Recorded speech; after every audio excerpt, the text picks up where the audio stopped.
नमस्कार, सुबह के 10 बजने वाले हैं। वक्त है अपना बिहार का और मैं हूं आपके साथ विभा उपाध्याय। कोशिशें कामयाब होती हैं, यात्राएं तो कामयाब होती ही हैं। दांडी यात्रा से महात्मा गांधी ने अंग्रेजी साम्राज्य की चूल्हे हिला दी। सियासी पदयात्राओं से कई नेताओं ने सत्ता के सिंहासन को छुआ, क्योंकि पदयात्राओं के जरिए नेता आसानी से जनता के दिलों के करीब पहुंच जाते हैं। फिर तो जनता उन्हें दिल खोल कर अपना समर्थन देती है।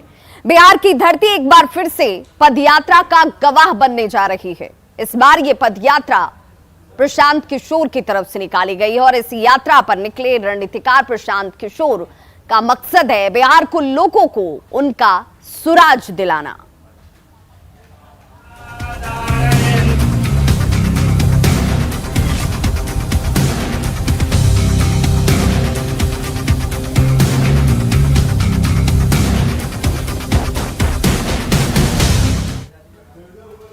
तो प्रशांत किशोर की यात्रा कितनी अहम है, प्रशांत किशोर के लिए ये कितनी अहम है, बिहार की जनता के लिए ये कितनी खास और महत्वपूर्ण है, इसका अंदाजा आप इसके दायरे और इसके विस्तार को देखकर लगा सकते हैं।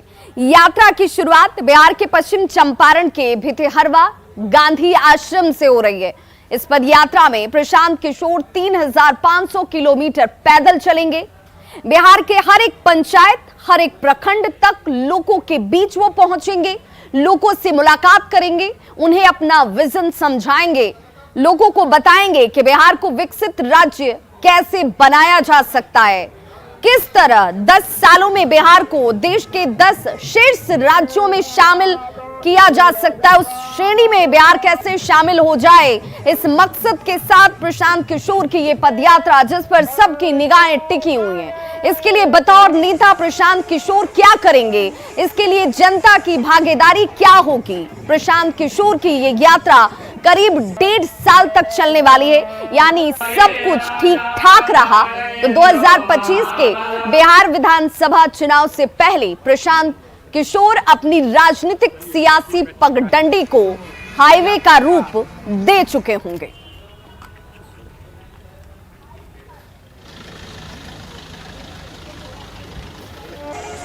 तो बिहार की सियासत के लिहाज से ये सबसे लंबी पदयात्रा है। 10 सालों में 10 सर्वश्रेष्ठ राज्य बनाने का मकसद प्रशांत किशोर की इस यात्रा के साथ प्रशांत किशोर लोगों को समझाने का काम करेंगे।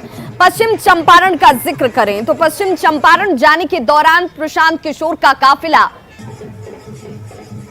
जो है वो हाजीपुर में रुका, जहां समर्थकों ने उनका जोरदार और भव्य स्वागत किया। और ये तस्वीरें इस वक्त आपके टीवी स्क्रीन पर भी प्रशांत किशोर पर फूलों की बारिश की गई। प्रशांत किशोर बापू की प्रतिमा पर माल्यार्पण करने के बाद पश्चिम चंपारण के लिए रवाना हो गए। तो ढोल नगाड़ों के साथ प्रशांत किशोर की यात्रा। तो क्या हम लोग दूसरे गांधी से मिल रहे हैं क्या बिहार के?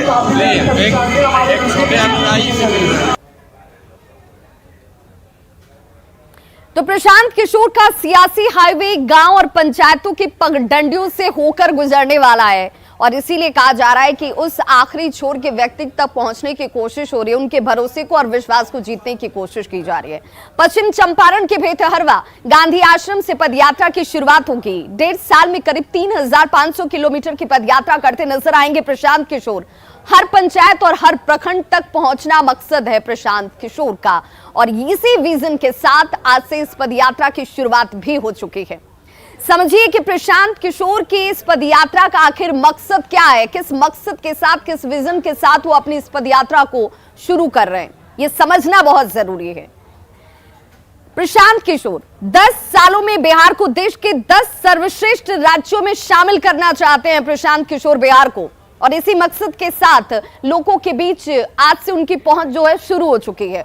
बेहतर और विकसित बिहार के लिए एकजुट होने का संकल्प लेना, मकसद को पूरा करने के लिए समाज के सभी लोगों को, यानी कि हर वर्ग, हर तबके के लोगों को एक साथ जोड़ना, एक सही सोच के साथ सामूहिक प्रयास से व्यवस्था का निर्माण करना, सत्ता परिवर्तन को व्यवस्था परिवर्तन का जरिया बनाना, समाज की मदद से जमीनी स्तर पर सही लोगों की पहचान करना और सही लोगों को लोकतांत्रिक मंच पर लाने का प्रयास करना प्रशांत किशोर का मकसद है। स्थानीय समस्याओं जिनसे लोग जूझते हैं, हर रोज दो चार होते हैं, उन स्थानीय समस्याओं और संभावनाओं को बेहतर तरीके से समझना, समस्याओं और संभावनाओं को प्राथमिकता के आधार पर सूचीबद्ध करना, नगर और पंचायतों की प्राथमिकता के आधार पर ब्लूप्रिंट को तैयार करना। जिस ब्लूप्रिंट को वो जनता के सामने रखेंगे, वो तैयार कैसे होगा, तो पहले उन लोगों तक पहुंचना जरूरी है। बिहार के विकास के लिए 15 सालों का विजन वो लेकर चल रहे हैं और इसीलिए इसे विजन डॉक्यूमेंट के नाम भी दिए गए हैं। विजन डॉक्यूमेंट तैयार किया जाएगा जिसमें शिक्षा, स्वास्थ्य, रोजगार, कृषि, उद्योग जगत से एक्सपर्ट्स की राय के साथ इसे तैयार किया जाएगा और ये विजन डॉक्यूमेंट बिहार को कितना बदलेगा, इस पर सबकी निगाहें टिकी होंगी। प्रशांत आज अपनी यात्रा की शुरुआत कर रहे हैं। उनकी आज की यात्रा कैसी होगी ये भी जानना जरूरी है। तो दोपहर करीब 1 बजे इस पद यात्रा की शुरुआत हो जाएगी। पहले दिन करीब 10 किलोमीटर की वो यात्रा करेंगे। पहले दिन की अगर हम बात करें तो इस पहले दिन में वो 7 गांव में पहुंचेंगे, यानी इन 7 गांव के लोगों के साथ वो जुड़ेंगे, वहां घूमेंगे। और ये कौन कौन से गांव है जरा वो भी जान लीजिए। सरवा, श्रीरामपुर, बेरियाडीह, पिपरिया की यात्रा प्रशांत किशोर की इस यात्रा में शामिल है। रामपुरवा बाग, गौनाहा बाजार में पद यात्रा होगी। सांझ चौपाल और डोर टू डोर यानी कि घर घर तक जाकर लोगों के साथ संवाद स्थापित करना, यह भी मकसद है प्रशांत किशोर की इस पदयात्रा का, जिसके जरिए वो लोगों के बीच जुड़ने वाले हैं। प्रशांत किशोर ने मुख्यमंत्री नीतीश कुमार के लिए काम किया हुआ है, ये सभी आप और हम सब जानते हैं। उनकी जीत में भागीदार भी वो बने हैं, लेकिन इस बार वो सरकार के काम से कन्विंस नहीं है। उन्हें लगता है कि सरकार की तरफ से वो काम नहीं किए गए जो बिहार की जनता डिजर्व करती है, जो बिहार की जनता के लिए होना चाहिए था, लेकिन नहीं हुआ। बिहार से सत्ता जो परिवर्तन है वो परिवर्तन किस रूप में हो, और इस सत्ता में बैठे लोगों से लोगों की जो शिकायतें हैं, आम लोगों की जो शिकायतें हैं, वो शिकायतें बहुत बड़ी हैं, उसकी फहरिस्त बड़ी लंबी है। प्रशांत ने कई आरोप भी लगाए, वो आरोप क्या है वो भी जरा जान लीजिए। नेता जनता से बहुत दूर चले गए। जो राजनीति, जिस राजनीति की परिकल्पना इस रूप में की जाती थी, बीते दिनों की यह बात हालांकि हो गई कि जहां जनता से जुड़कर नेता बनते थे और नेता उन जनताओं के लिए काम करते थे, लेकिन अब ऐसा नहीं है। नेताओं का जनता के साथ सीधा संवाद खत्म हो चुका है, संवाद स्थापित नहीं होता। 75 सालों में किसी ने लंबी पद यात्रा या यात्रा की ही नहीं है, और इससे यह साफ है कि लोगों के बीच उनका जुड़ाव नहीं है, उनके साथ उनका इंटरेक्शन नहीं है। विकास की बात कर लीजिए, रोजगार की बात कर लीजिए, शिक्षा हो, शराबबंदी हो, इसे लेकर जनता कन्विंस नहीं है। ये सरकार की तरफ से कोशिश होनी चाहिए थी, नहीं किया गया। रोजगार पर सरकार ने लोगों को गुमराह किया है, यह प्रशांत किशोर का मानना है। प्रशांत किशोर कहते हैं कि सरकार अब 20 लाख लोगों को रोजगार देने का दावा तो जरूर कर रही है, सरकार ने अब तक रोजगार क्यों नहीं दिया, यह सवाल भी पूछा जाना चाहिए कि आज तक क्यों नहीं दिया गया। अब आप वादा कर रहे हैं कि 20 लाख लोगों को रोजगार दिया जाएगा, तो अब तक आप क्या कर रहे थे। प्रशांत किशोर यही नहीं रुकते हैं, प्रशांत किशोर यह भी कह रहे हैं कि 20 लाख लोगों को रोजगार देना मौजूदा व्यवस्था में प्रैक्टिकल नहीं है, संभव नहीं है। यह सिर्फ जुमलेबाजी हो सकती है, यह भुलावा हो सकता है, छलावा हो सकता है, लेकिन ऐसा सच में ग्राउंड पर होता नजर नहीं आता है। यह प्रशांत किशोर का कहना है। प्रशांत किशोर की पदयात्रा पर बिहार में सियासत जो है वो इस वक्त सबसे ज्यादा तेज है। सभी दलों ने प्रशांत किशोर पर निशाना साधा है। क्या है प्रतिक्रिया, क्या है उनकी सोच, आप भी सुनिए। आप बात कर रहे हैं जो बिहार में आज शुरू हो रही है, ये किस विचारधारा से प्रेरित है? इसके तो जो मुख्य यात्री हैं उनका अब तक का इतिहास ही कॉमर्शियल रहा है, लेन देन करके एक राजनीतिक माहौल खड़ा करने का रहा है। तो क्या ये पद यात्रा भी उसी बिजनेस का हिस्सा है, उसी व्यवसाय का हिस्सा है? अभी तो जनता को विश्वास ही नहीं हो पा रहा है ना इस पर। उनको सबसे पहले ये बताना चाहिए कि वो आखिर किस मकसद से यात्रा कर रहे हैं और इस यात्रा के पीछे उनका उद्देश्य क्या है। सिर्फ और सिर्फ उन पार्टियों को फायदा पहुंचाना जो कहीं ना कहीं बिहार में परसेप्शन की राजनीति कर रही है या उनका अपना कोई मकसद है, स्पष्ट करना चाहिए। बिहार और बिहार के मुद्दे से उनको कम मतलब रहता है। सुराज मतलब स्वराज, और इनका जो है इवेंट मैनेजमेंट यात्रा है। इसका सुराज यात्रा नहीं, इवेंट मैनेजमेंट यात्रा करते। ये व्यवसायिक यात्रा है। ये जो है ईस्ट इंडिया कंपनी टाइप का इनका एक कंपनी है, उस कंपनी का यात्रा है। ये सुराज यात्रा नहीं है। राजनीति और सामाजिक जीवन में संघर्षों का रास्ता चुनना पड़ता है, तब जाकर जनता आप पर भरोसा करती है। इससे पहले भी प्रशांत किशोर ने कई अभियान चलाए, छोड़कर भाग भी गए, सबकी हवा निकल चुकी है। इस बार भी पदयात्रा की शुरुआत कर रहे हैं।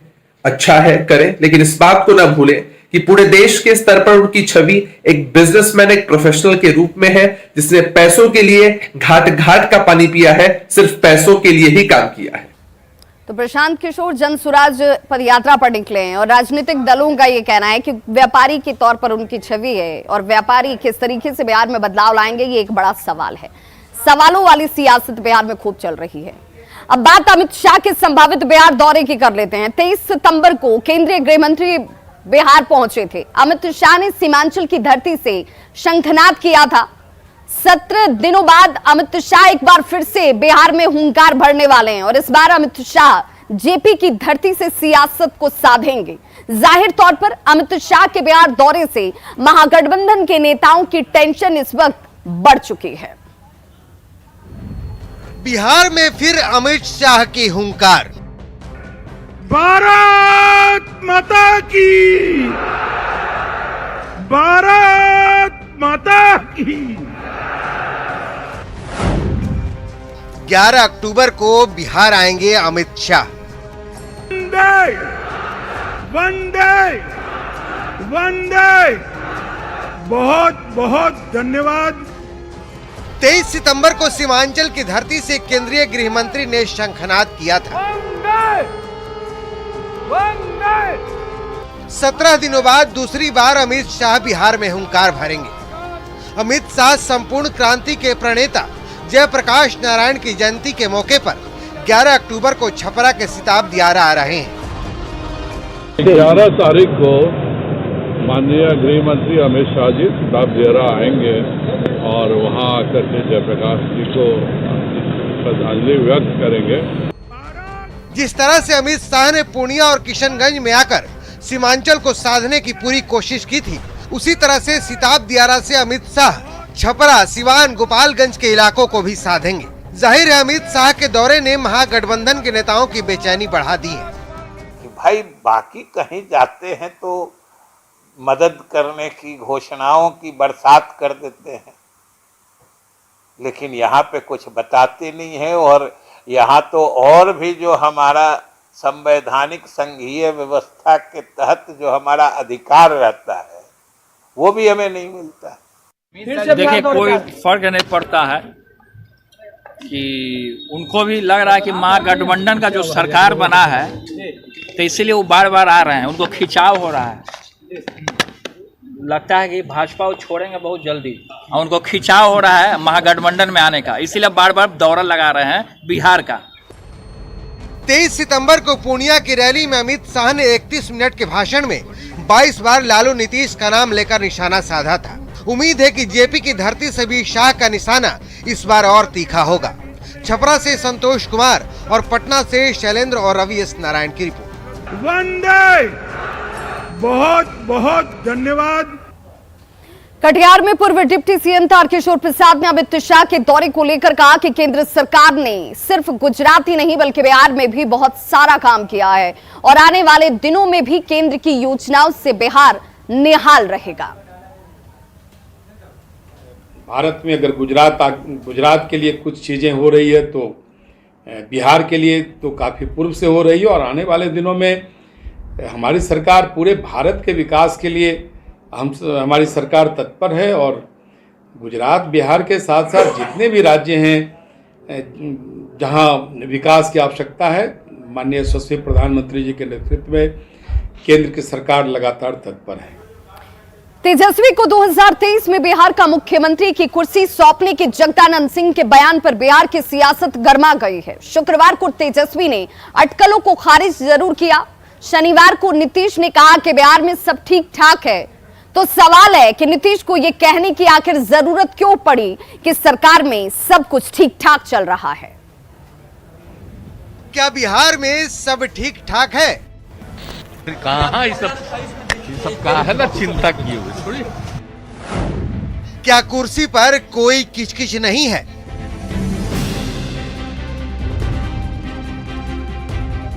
ये दोनों सवाल इसलिए क्योंकि 2023 में तेजस्वी की ताजपोशी पर आरजेडी की ओर से जो धुआं उठाया जा रहा है वो महागठबंधन में धुंध पैदा कर रहा है, जो झुंझलाहट की शक्ल में सामने भी आ रहा है। छोड़िए ना, आपको जिसे पूछना है पूछिए। लेकिन इस झुंझलाहट में कोई आहट भी है।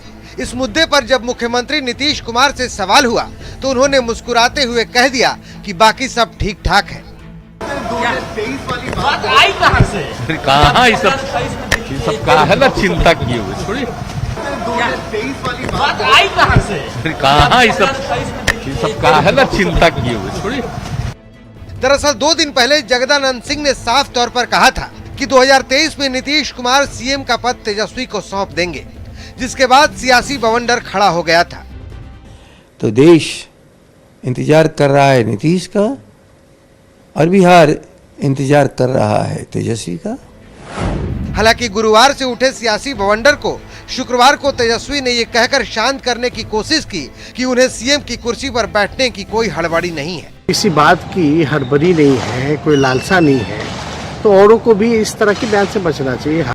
सियासत की रवायत रही है कि जज्बातों को बयानों के जरिए दीवारों पर लिखने की कोशिश की जाती है कि तेजस्वी को लेकर आरजेडी का कोई प्लान है या फिर यूं ही सियासत में घमासान है।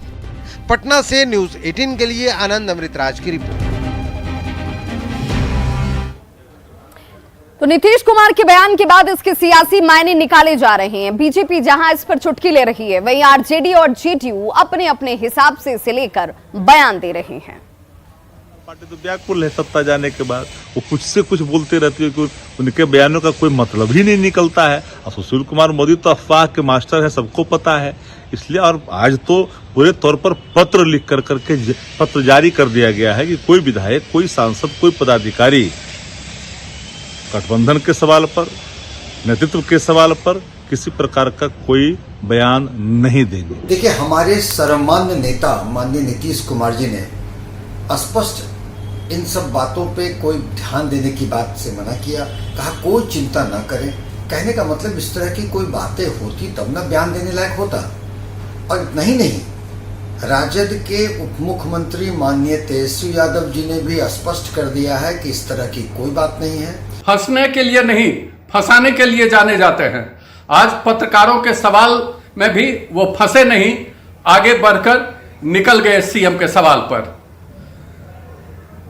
राजद लाख सोचे, लेकिन नीतीश कुमार धोखा देने के लिए जाने जाते हैं, धोखा खाने के लिए नहीं।